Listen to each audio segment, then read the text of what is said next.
Salamat sa Panginoon. Magandang umaga po sa bawat isa. Magandang umaga rin sa mga kasama ko rito. Purihin ng Diyos sapagkat ang biyaya ng Diyos bawat umaga ay sapat. Tayo ay binabangon tuwing umaga upang magbulay-bulay ng kanyang mga salita. Purihin ng Diyos. Umawit po na tayo ng makilalang Diyos. Hallelujah.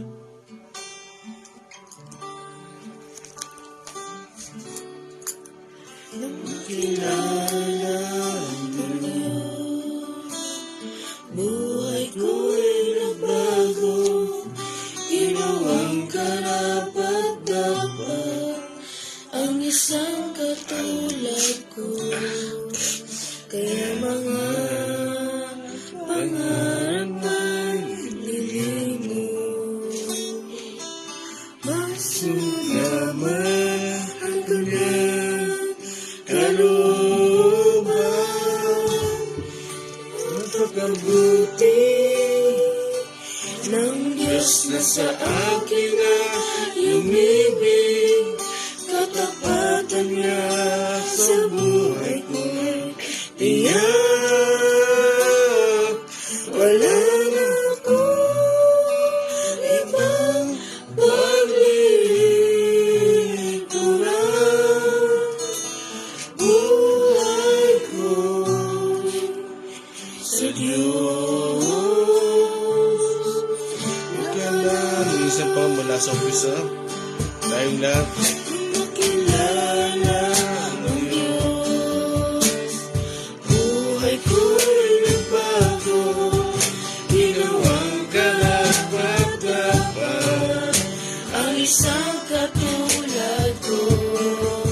Kaya mga pangarap ay nilimo. Masunod lamang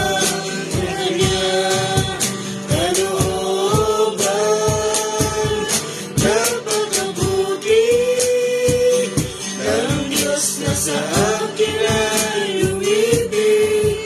Katapatan niya sa buhay ko tiyak. Wala na akong ibang paglilingkuran. Buhay ko sa Diyos. Napakabuti. Glory, hallelujah. Ng Diyos na sa akin ay umibig. Katapatan niya sa buhay ko tiyak. Wala na akong ibang paglilingkuran. Buhay ko sa Diyos. For the last time, napakabuti. Glory, hallelujah. Mabuti, yes, Lord. Sa akin tunay nga po. Salamat po. Salamat po. Sa buhay ko'y tiyak.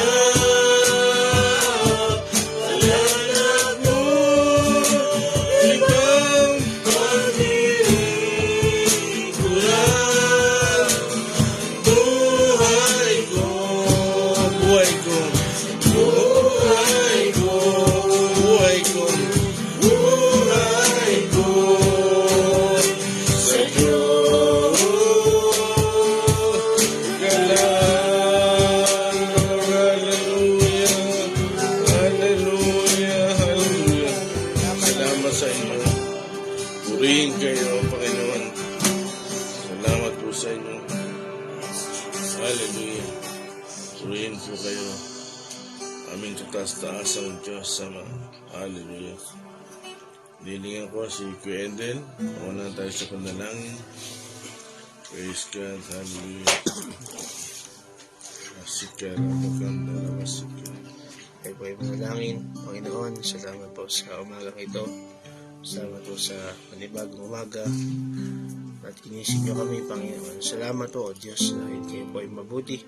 sa amin sa araw ng kahapon at naniniwala po kami ngayon din, Panginoon, ay panibagong karanasan muli, Panginoon, sa araw na ito. Salamat po, Panginoon, sa aming pag-aaral sa umagang ito ng inyong mga salita. Nawa kayo po ang sumama, Panginoon, sa amin.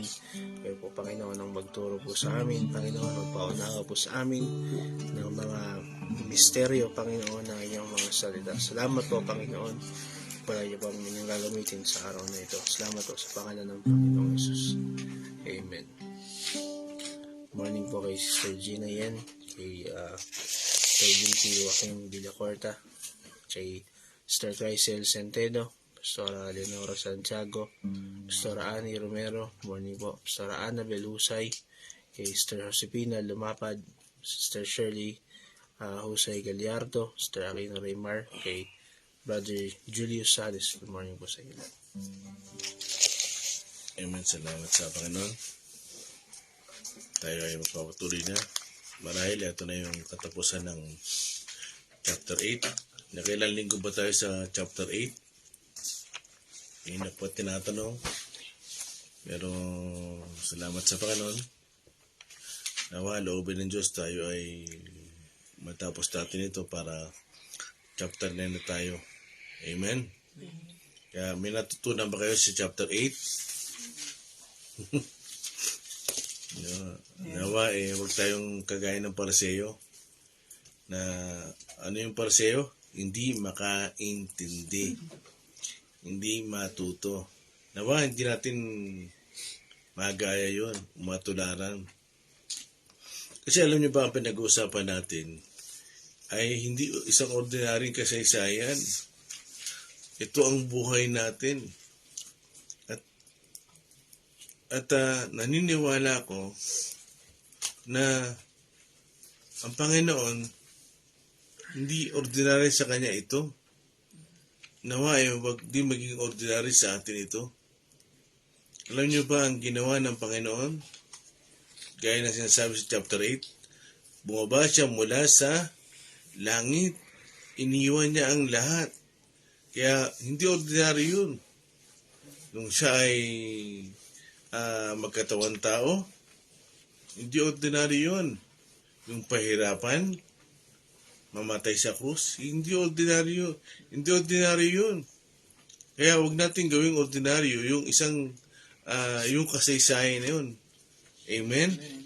Nawa, kung matapos natin yung buong John, no, yung aklat ni Juan, ay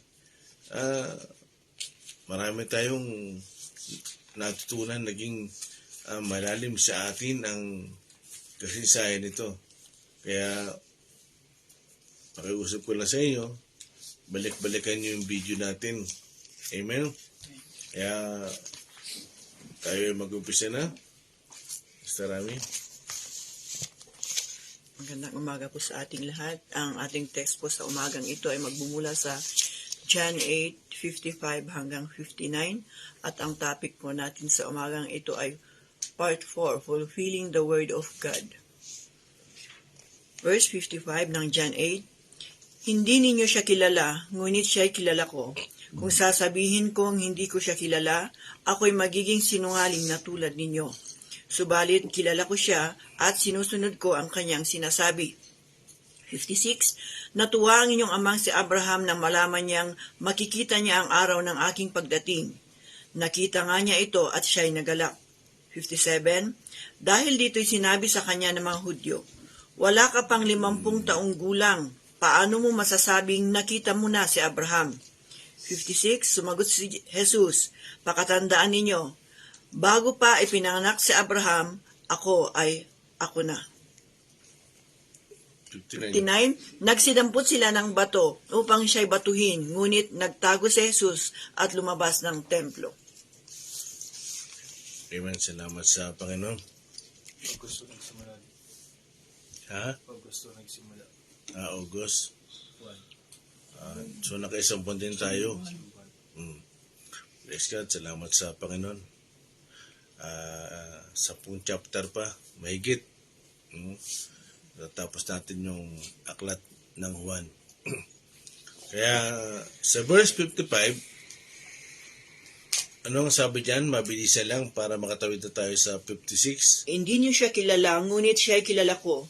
Kung sasabihin kong hindi ko siya kilala, ako'y magiging sinungaling na tulad ninyo. Subalit kilala ko siya at sinusunod ko ang kanyang sinasabi. Amen. Nagpanito ang Panginoon upang sundin ang kalooban ng Ama. Walang ibang nakakilala sa Ama na pwede magsabing kilala ko ang Diyos, kilala ko ang Ama, kundi ang Panginoong Yesus. Buksan natin sa John 1:18. Meron ba John 1:18? Kung wala ay Angel, John 1:18. Sige. John 1:18. John 1 verse 18. Hmm. Kailan may wala pang taong nakakita sa Diyos, ngunit siya ay ipinakilala ng kaisa-isang Diyos na lubos na minamahal ng Ama. Yun. Wala pa nakakilala talagang tao sa Diyos. Kundi ang kaisa-isang bugtong na anak. Amen? Ang Panginoong Yesus, siya lamang ang pwede magsabi kung sino ang Ama. Bakit? Colossians 1:15. Pakinggan yan, pakibuksan sa Colossus. Bago tayo magpatuloy. Bakit ang Panginoong Yesus ang talagang siya ang nakakilala sa Ama? Diba kaya sinasabi niya, kung kilala niyo ang Ama, kung sinasamba niyo ang Ama, dapat tatanggapin niyo ako. Bakit? Siya ang nakakilala sa Ama eh. Ang Panginoong Yesus. Tingnan natin sa Colossus 1:15. Daniel. Colossians chapter 1 verse 15, si Kristo ang larawan ng Diyos na di nakikita. Siya ang panganay na anak at pangunahin sa lahat ng mga nilikha. Yun. Diba? Si Kristo. Siya ang larawan ng Diyos na hindi nakikita. Amen? Kaya, dito, talagang pwedeng sabihin ng Panginoon, tanging siya lang, talaga ang tunay na nakakilala sa Ama. Kaya sa verse 56, talon na tayo sa tarami, verse 56. Natuwa ang inyong amang si Abraham nang malaman niyang makikita niya ang araw ng aking pagdating. Nakita nga niya ito at siya'y nagalak. Okay. Natuwa ang inyong amang si Abraham. Sino ang kausap ng Panginoon dito? Mga Pariseo. Sino yung Pariseo? Mga hindi makaintindi, makaunawa. Matatapos na lang ang chapter 8, mula umpisa hanggang dulo, hindi pa rin maintindihan ng Panginoon. Hindi talaga makaintindi. Sana wag tayong ganun. Kaya talagang pagpasalamat tayo sa Panginoon pag binuksan niya ang ating isipan. Kaya dito sa verse 56, natuwa daw ang inyong amang si Abraham sa aking pagdating. Basahin natin sa King James, Sister Ami, 56. John 8:56. Pakibasa sa King James. John 8:56. Sabi po dito sa John 8 chapter 8 verse 56. Nagalak ang inyong amang si Abraham Sige. na makita ang aking araw at nakita niya at natuwa. Amen. Nagalak ang inyong amang si Abraham na makita niya ang aking araw at nakita nga niya. Naisip niyo ba kung gaano kalayo ang agwat ng Panginoong Yesus at ni Abraham, kung gaano kalayo, 1,000 taon yan.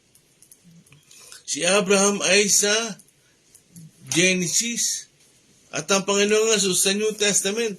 Bakit sinabi ng Panginoon,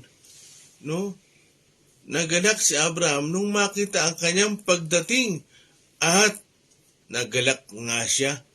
Amen? Alam niyo, kuminsan, mahirap pa intindihan yan. Kahapon ko pa yung binubulay-bulay at ako'y nagpipray na ito ay maipaliwanag ko ng nauunawaan, naintindihan. Kasi napakalalim yan para maintindihan natin.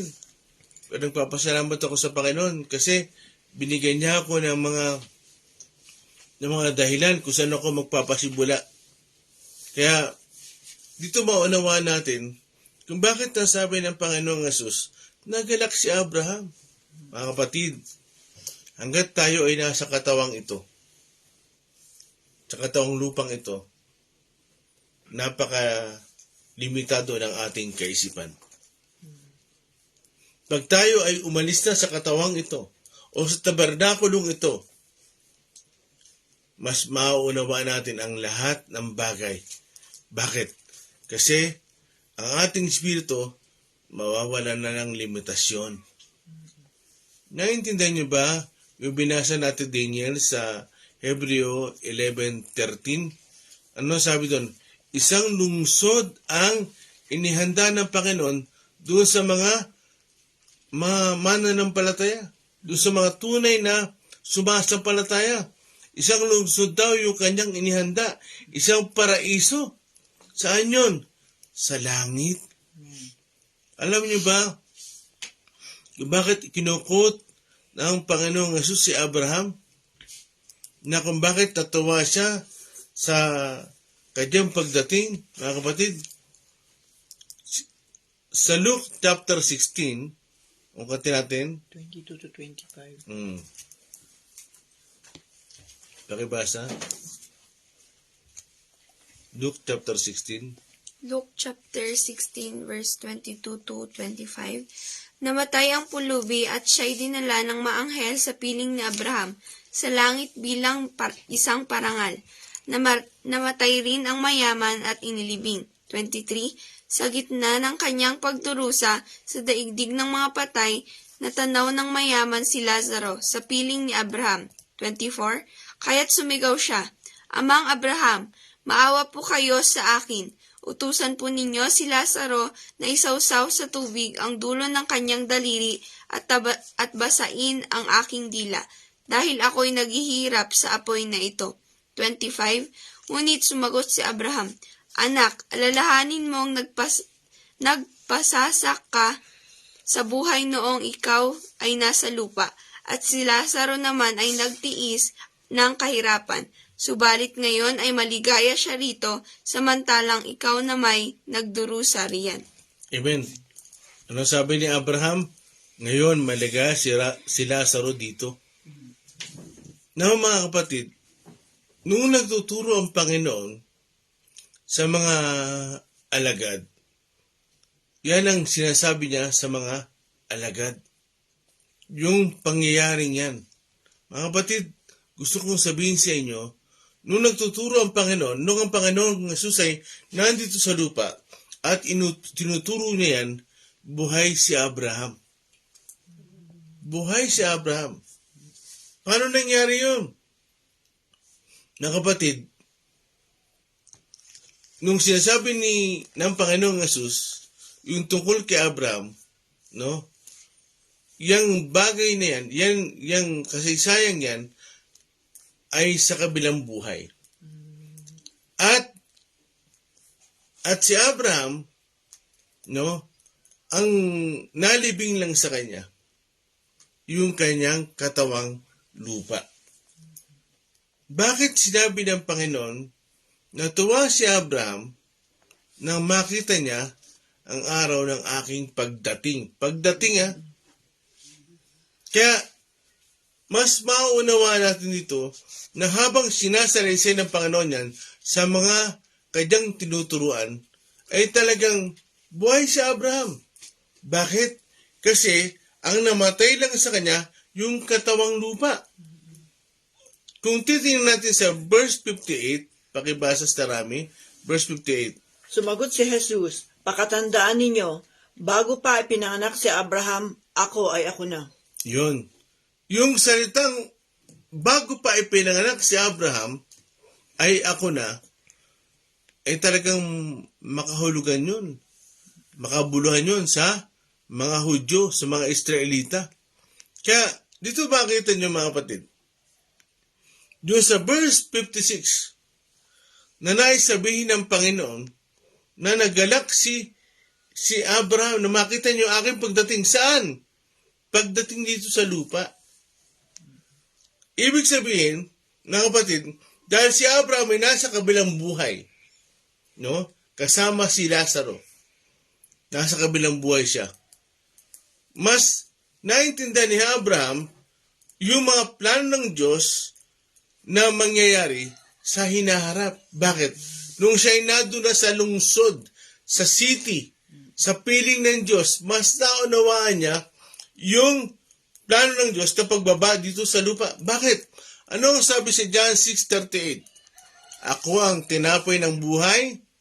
Pakibasa uli ng nakakita. Angel. 20 minutes lang para matapos na natin to. John 6, 38. verse 38. Ako'y bumaba mula sa langit, hindi upang gawin ng sarili kong kalooban, kundi ang kalooban niya na nagsugo sa akin. Yun. Siya raw ay bumaba mula sa langit. So, mula sa langit, mula sa kabilang buhay, yung pag-uusap. At marahil, sila Abraham, nung sila ay nabubuhay pa rito sa lupa, hindi talaga nila lubusang nauunawaan. Bakit? Nasa katawang limitado pa sila. Nasa kaisipang limitado pa sila. Pero nung sila ay kuhanin naman ng Panginoon, at yung kanilang katawang lupa ay malibing na sa lupa, at yung kanilang kaluluwa at espiritu ay nadura sa piling ng Diyos, mas naunawaan nila ang plano ng Diyos. Amen?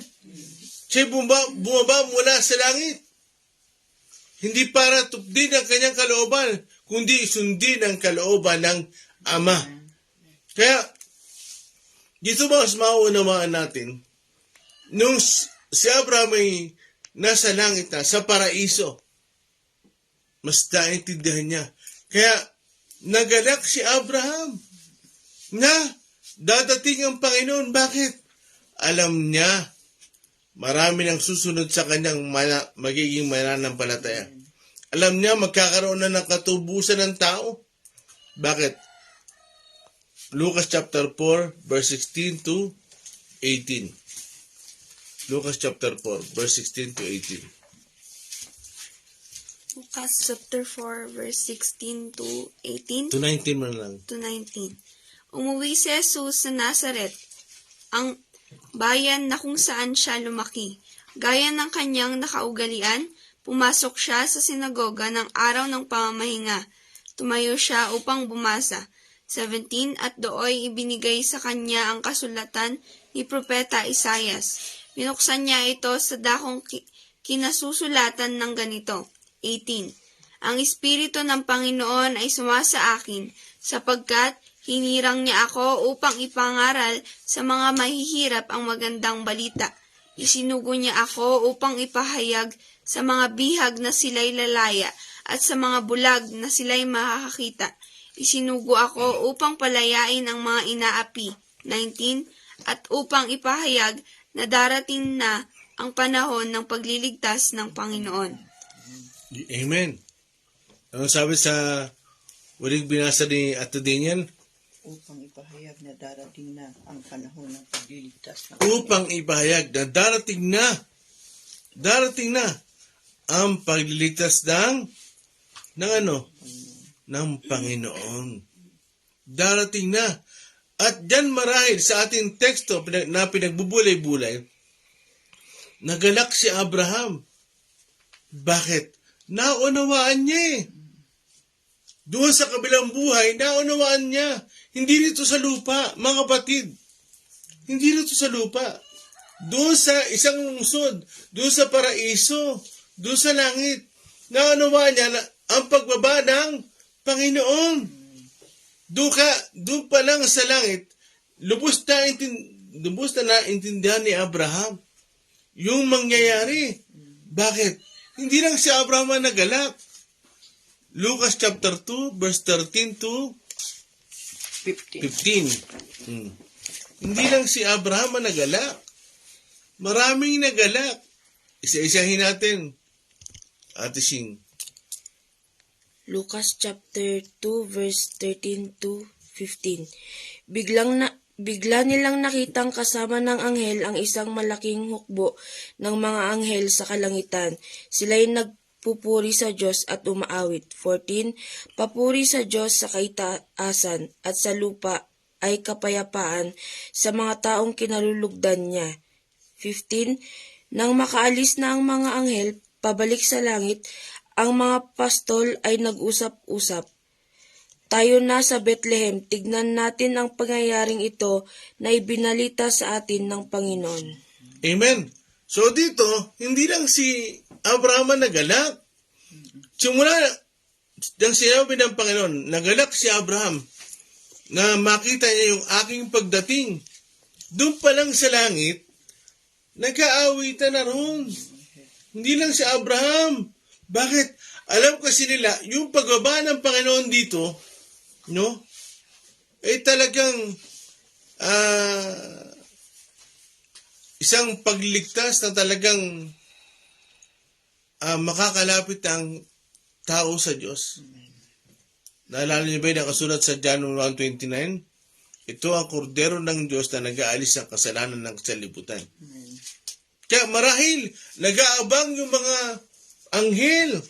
Kasi ano sabi dyan sa Luke 2:13, sa Lucas 2:13, isang hukbo. No, isang hukbo ng mga anghel ang nag-aawitan. Mga kapatid, hindi lang si Abraham ang nagagalak, pati mga anghel. Nagpakita sa mga pastol. Bakit? Nung bumaba na rito ang Panginoon. Amen? Naintindihan niyo ba yung sinasabi natin? Pinag-usapan natin? Dahil sa ating teksto, sinabi ng Panginoon, nagalak si Abraham. Doon sa pagdating ng Panginoon. Bakit? Ibig sabihin, nagkaroon na ng katuparan. Lubos na naintindihan ni Abraham doon sa kabilang buhay. Amen? Doon sa kabilang buhay, mas naintindihan ni Abraham. Sabi ko nga sa inyo, medyo malalim itong pag-uusapan natin. Doon sa kabilang buhay, mas naintindihan ni Abraham. Kahit ang mga anghel nagagalak. Amen? Kaya, hindi lang mga anghel. Marami pa nagagalak. Sa Old Testament pa lang, alam nila na ang Panginoon ay bababa. Sa Lucas 10:24, tingnan natin yung sinasabi dito. Lucas chapter 10 verse 24.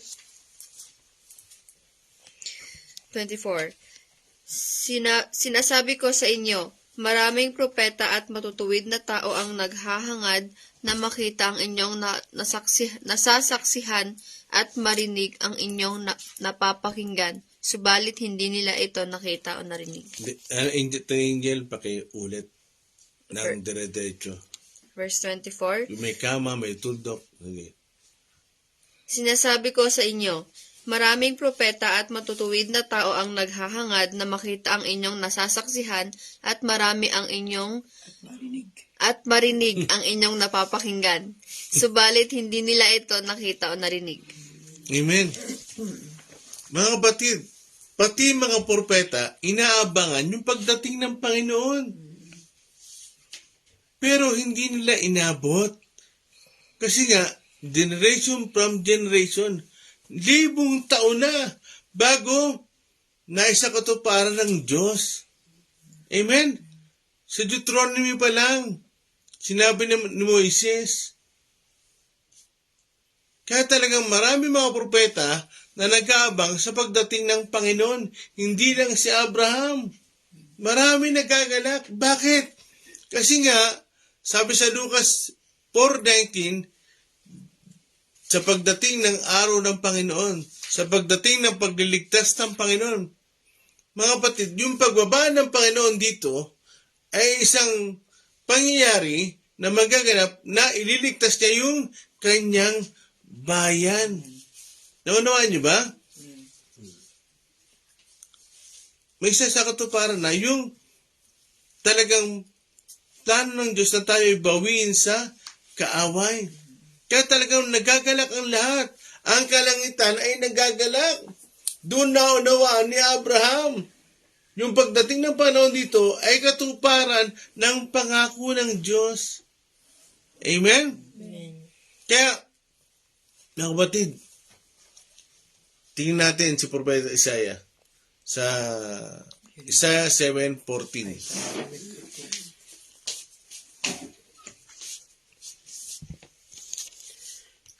Isaiah chapter 7 verse 14. Dahil dito, si Yahweh mismo ang magbibigay sa inyo ng palatandaan. Maglilihi ang isang dalaga at magsisilang na isang sanggol na lalaki at tatawagin sa pangalang Emmanuel. Amen. So dito, kay Propeta Isaiah, alam niya na ang Panginoon ay bababa. Maglilihi ang isang babae, manganganak, at tatawaging Emmanuel. Anong ibig sabihin nun? Sumasa atin ang Diyos. Alam na nila, kaya marami nag-aabang talaga sa pagdating ng Panginoon. Yun ang hindi maintindihan ng mga Pariseo. Mga kapatid, yung pagdating dito ng Panginoon, hindi nila maintindihan. Bakit? Di ba? Anong sabi nila? Bakit? Mas galing ka pa ba sa amang naming si Abraham? Mga kapatid, hindi nila maintindihan yun. Now, may dadagdag pa ako na nakakaalam ng pagdating ng Panginoon. Naalala niyo ba yung babaeng Samaritana? Sa John chapter 4, verse 23 to 25. John 4:25. Isama na yung 23.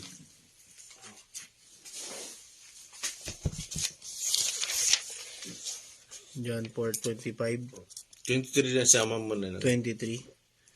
Subalit dumarating na ang panahon at ngayon na nga, ng mga tunay na sumasamba sa Ama ay sumasamba sa Kanya sa Espiritu at sa katotohanan, sapagkat ganyan ang uri ng pagsamba ang kinalulugdan ng Ama. 24. Ang Diyos ay Espiritu, kaya dapat siyang sambahin sa Espiritu at sa katotohanan. 25. Sinabi ng babae, nalalaman ko pong darating ang Mesyas, ang itinatawag na Kristo. Pagdating niya, siya ang magpapahayag sa amin ng lahat ng bagay. Amen. So alam ng babae na darating ang Panginoon. Nalalaman ko po na darating ang Mesyas. Siya ang magpapahayag sa amin ng lahat ng ito. Bakit? Hindi nila naiintindihan eh. Ang alam lang nila, may ipapadala ang Diyos. Ang alam nila, darating ang Mesyas. Kaya mga kapatid, kaya dyan nasabi sa ating teksto, sa John 8:56, nagagalak si Abraham na makikita niya ang araw ng aking pagdating. Kaya dito, mas naunawaan ni Abraham na ang pagligtas ng Panginoon, ang pagdating ng Panginoon dito ay pagligtas at maraming nagagalak. Bakit? Kasi doon sa langit na bayan, doon sa paraiso, doon pa lang, tapos na ang plano. Isa sa katuparan na lang. Kaya nung isa sa katuparan na, nung mga anak ng babae, natuwa na ang mga propeta. At mismo, sinabi ng Panginoon, yung ninuno si Abraham, nagalak siya. Now, sa verse 57, ito namin pakibasa. Verse 57 ng John 8, dahil dito ay sinabi sa kanya ng mga Hudyo, wala ka pang 50 taong gulang, paano mo masasabing nakita mo na si Abraham? Amen. Alam natin, ang Panginoon ay nagpusimulang maglingkod ng 30 to 33 years old. No?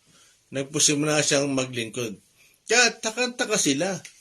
Wala ka pa 50 taong gulang, nakita mo na si Abraham. Kasi hindi nila maintindihan ang Panginoon, no, doon pa lang sa langit na bayan, sa paraiso, no, nakita na sila ni Abraham. Bakit? Si Abraham, no, ay buhay. Ang namatay lang kay Abraham, yung katawang lupa. At yung totoong Abraham, na doon sa piling ng Panginoon, itinutuloy ang buhay. At kaya naman, hindi ba intindihan ng mga Pariseo na nakita mo na si Abraham? wala ka pang 50 taong gulang? Hindi nila alam, bago bumaba ang Panginoon dito mula sa langit, nag-usap na sila, nagkita na sila, alam na ni Abraham. Lubusang naunawaan ni Abraham, mga kapatid, hanggat tayo ay nandito sa tahanang ito, sa lupang ito, sa tabernakulong ito, hindi natin lubusang maintindihan yan. Maliban tayo ay pumunta na doon sa Final Destiny? Sa langit na bayan. Mas maintindihan natin lahat kasi mawawala na yung limitasyon natin.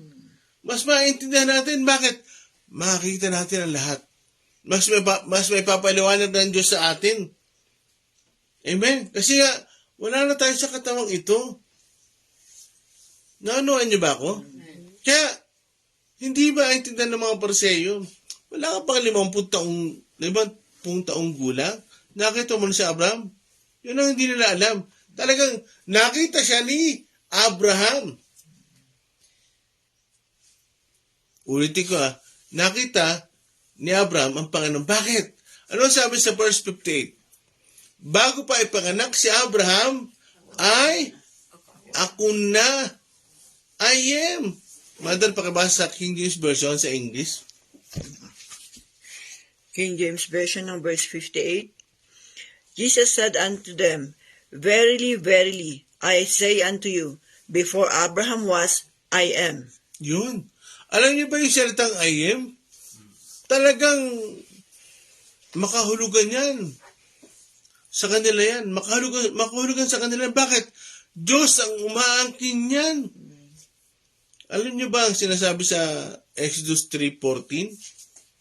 No? Nung sinugo ng Panginoon si Moises, sino ang sasabihin kong nagsugo sa akin? Sabihin mo, sinugo ka ni ako nga. Kaya makabuluhan sa mga Hudyo yan. Kaya talagang magtataka. Magagalit yung mga Hudyo. Iba na to Iba na yung lumalabas sa bibig nito Hindi pa ipinapanganak si Abraham? Ako na? Ako nga? I am? Ano niyo ba ang ibig sabihin ng I am? Existence. Exist. Yun ang ibig sabihin ng I am. To be there, to be present, to exist. Yun ang ibig sabihin. Nandiyan na ako. Naunawan niyo ba? Kaya talagang magagalit sa kanya yung mga Pariseyo. Nilalapastangan mo na kami. Nilalapastangan mo na si Abraham. Kaya, bago pa ipanang si Abraham, sabi ng Panginoon, nandiyan na ako. Buksan natin nga sa Jeremiah 1:5. Ano ang sinasabi ng Panginoon sa mga propeta? Jeremiah 1:5. Pakiredy na rin yung awit. Jeremiah chapter 1 verse 5. Bago ka pa ipinaglihi at ipinanganak ay pinili na kita upang maging propeta para sa lahat ng bansa. Yun. Ano sabi ng Diyos kay Abraham?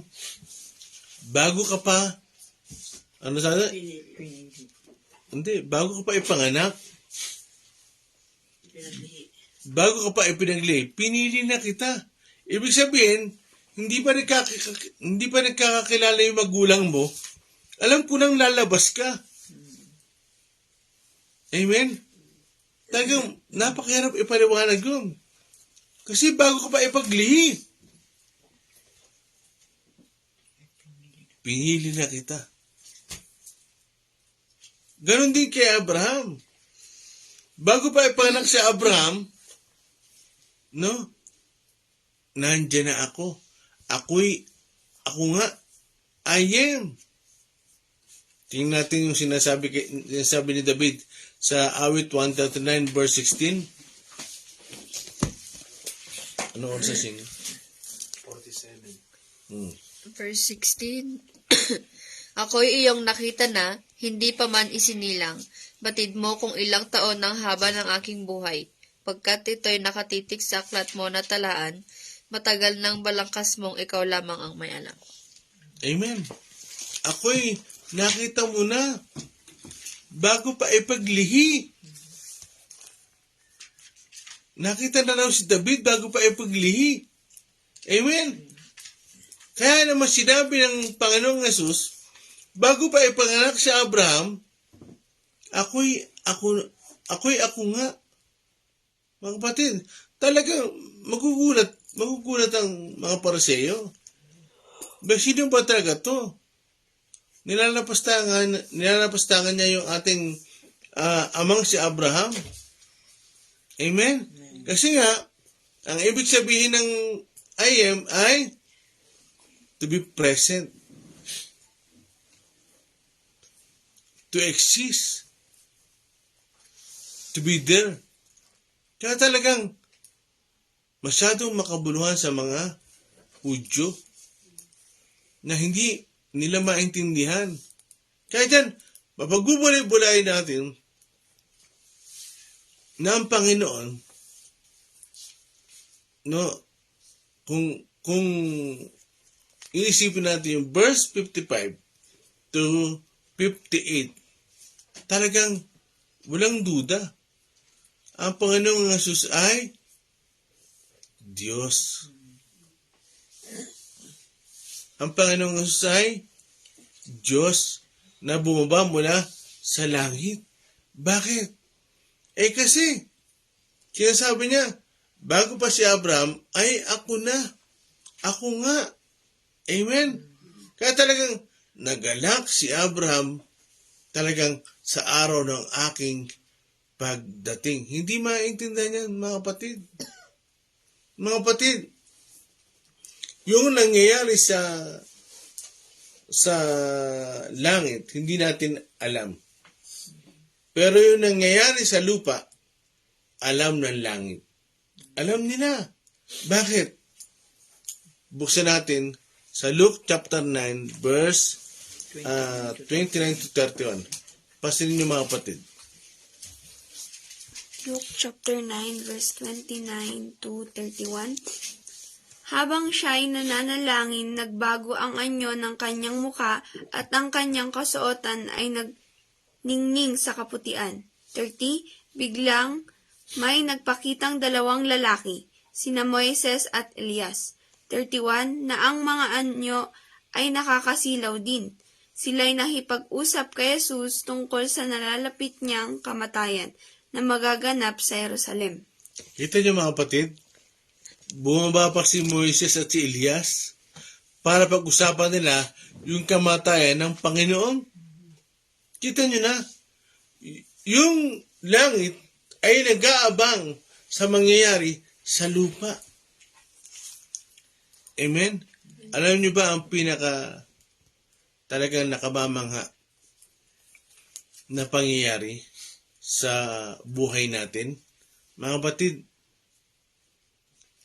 alam natin ang Panginoong Yesus ay bumaba sa langit. Tama ba? Now, isang nakakatawang isipin, nakakagalak, nakamamanghang isipin, yung dakilang Diyos, yung Diyos na walang hanggan, pinili niyang iwan ang langit, bumaba sa lupa, magkatawang tao, mahirapan, at mapako sa krus para mamatay. Bakit? Para tayo ay mabuhay. Nakuha niyo ba ibig sabihin? Yung Diyos na walang sukat, iniwan niya yung langit. Mas pinili niyang iwan yung langit, yung Diyos na walang hanggan, mas pinili niyang iwan yung langit, bumaba sa lupa, mahirapan, at mamatay sa krus. Bakit? Para tayo ay mabuhay. Yun ang nakabamangha doon. Mas pinili ng Diyos. Naalala niyo ba yung sinasabi sa Pilipos 2:6?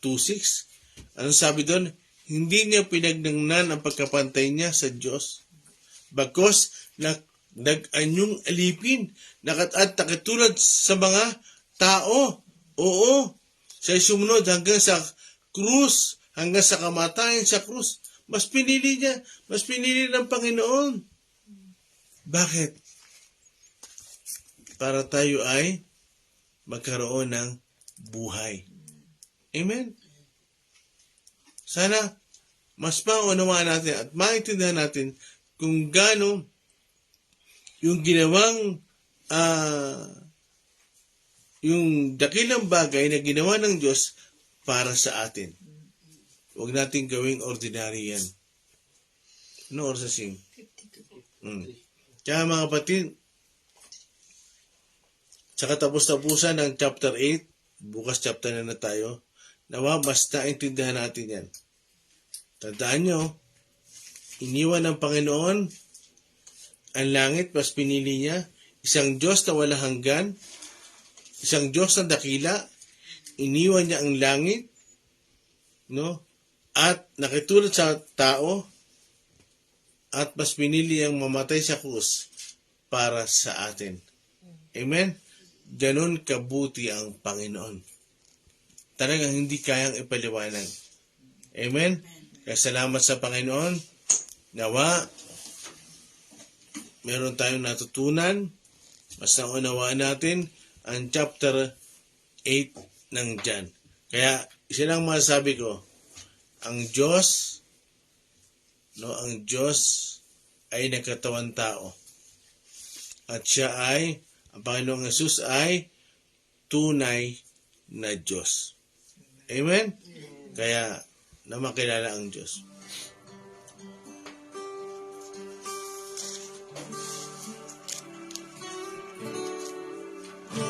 Kilala ang Diyos, buhay ko'y nagbago, ginawang karapat-dapat, ang isang katus-tarkati.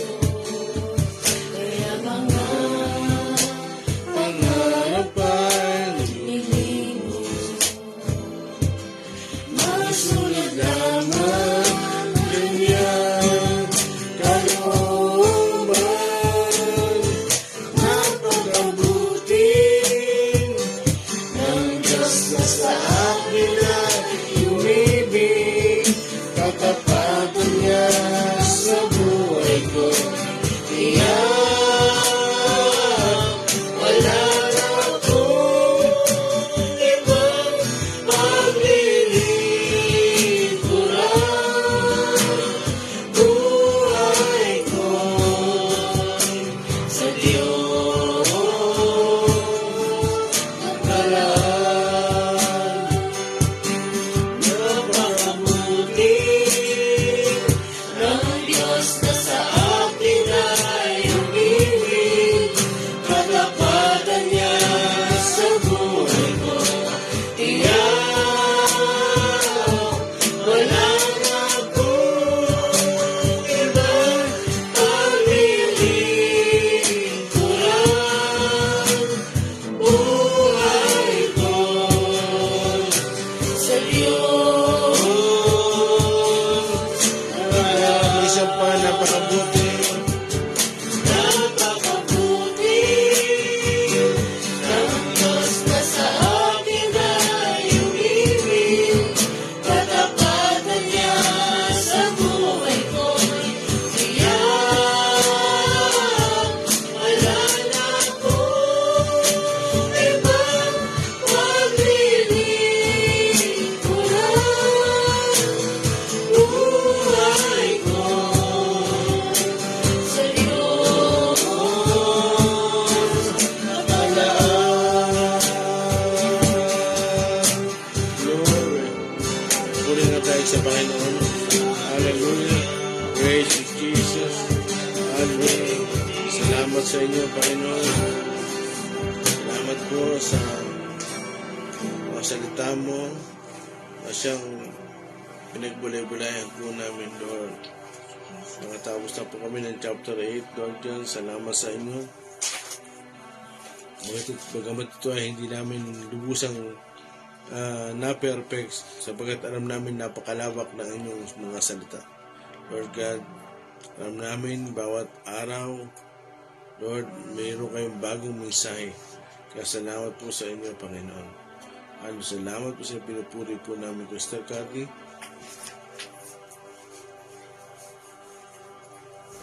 Hallelujah. Tayo po'y manalangin. Maraming Diyos, marami pong salamat sa inyo pong kapahayagan ngayong umaga. Tulungan mo kaming lumalim pa ito sa aming unawa, Panginoon, at magkaroon kami ng excitement, Panginoon, na lalo ka pong makilala pa at maunawaan na kami ay maging magalak sa araw-araw na ang presensya nyo ay amin pong katagpuin, Panginoon. Kagaya ng inyong muling pagbabalik, tulungan niyo po kaming maging handa dito at excited, Panginoon, na kami iyong kukunin na, Panginoon. Salamat sa inyo at patuloy kami habang narito sa lupa ay gumawa para sa inyo ayon sa inyong kalooban, Panginoon. Salamat po, Panginoon, sa umagang ito. Patuloy na pagpapala sa bawat isa na kasama namin, na nakinig o nanood. Kayo po ang tumugon sa bawat dalangin ng bawat isa. Ninadalangin po namin si Mama Dominga Tataro Castro. Dalangin ko po, Panginoon, ng kagalingan sa kanyang Jesus. pag-level ng kanyang sugar, Panginoon, sa kanyang katawan. Lord, tulungan niyo sila na malaman ang paraan para ito gawin, Panginoon, at tamang gamot, tamang lunas, ang kanyang matanggap, at ang kanyang katawan ay sumunod sa mga pag-apply ng mga gamot na ito. Salamat sa inyo, Panginoon. Patuloy kayong gagawa sa kanyang buhay at pagagalingin niyo siya at isang patutuo ito sa pamilya nila na kayo ay buhay. Kapag kayo tinawagan, kayo tutugon, Panginoon. Lord God, salamat, Panginoon, sa inyo at dalangin din namin ang pamangkin ni Sister Shirley Gallardo. Lord, ano man ang kalooban po ninyo sa kanyang pagtakbo bilang kapitan sa barangay nila sa Batangas. Lord, kayo po ang manguna, masunod sa kanyang buhay. Kung ito'y makakabuti sa kanya at sa mga tao at kayo mas lalo siyang mapapalapit sa inyo. Dalangin po namin, kayo po ay patuloy na gumawa sa kanya. Bigyan niyo siya ng tagumpay sa kanyang mga pinaplano. At kung hindi naman, Panginoon, bigyan niyo pa rin siya ng kagalakan sa kanyang buhay at buksan mo ang pintuan na nararapat para sa kanya. Salamat sa inyo, O Diyos. Dalangin din po namin si Yu Fu Yen. Dalangin po namin ang kanyang kalusugan sa araw na ito. Lord, sama-sama po natin sila ilapit. Lord, si Yu po yan, Panginoon, ang patuloy na pagbaba ng kanyang blood pressure. Lord, kayo po ang magpakita ng source nito at malapatan po ito ng tamang lunas. Ngayon pa man, Panginoon, i-comfort mo siya, bigyan mo siya ng healing in this morning, O God. Iparamdam mo sa kanya ito, O God. Salamat sa inyo, Panginoon. Salamat sa inyo sa pagtugon nyo, kagalingan, Panginoon. Ng mga kapatid naming ito, Panginoon, salamat sa inyo at katugunan nyo sa prayer na ni Mary Chris Husay Mercado. Salamat sa inyo at sa bawat isa na unspoken ang kanilang mga prayer request, Lord. Lord, hindi ka naman po bingi at alam mo po ang nangyayari sa buhay ng bawat isa at ang malasakit mo ay lubos at nais nyo ipahayag sa bawat isa. Tulungan nyo lamang po kami magtiwala, Panginoon, at ang kinin ng inyong pagpapala ay para sa amin, ngunit ayon sa inyong kalooban. Lord, ibibigay mo ang aming hinihingi. Lord God, kung makakasama ang aming mga nais, Lord, salamat sa inyo. Hindi mo po kami pakikinggan, ngunit bibigyan mo kami ng bukas na bintana.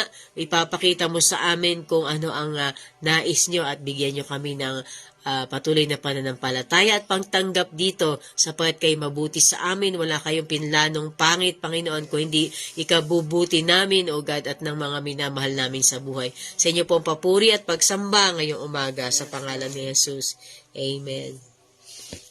Good morning po sa ating mga kasama. Christina Real Joaquin, Kuya Matt, kumusta po? Sister Rochelle, kumusta po kayo? Gina Lynn Gonzalez, Brother Ivan, Sister Eden, Gina Musico, Dina Toledo, Brother Mario, Sister Nelda Anahaw, Pastora Mary Chris, Kuya Ryan, Auntie Rosel Narboneta, Sister Anita, Katemo, kumusta po kayo? Nina, Camelio, Pastora Mina, and Brother Alan, kumusta po kayo? God bless po. See you bukas po.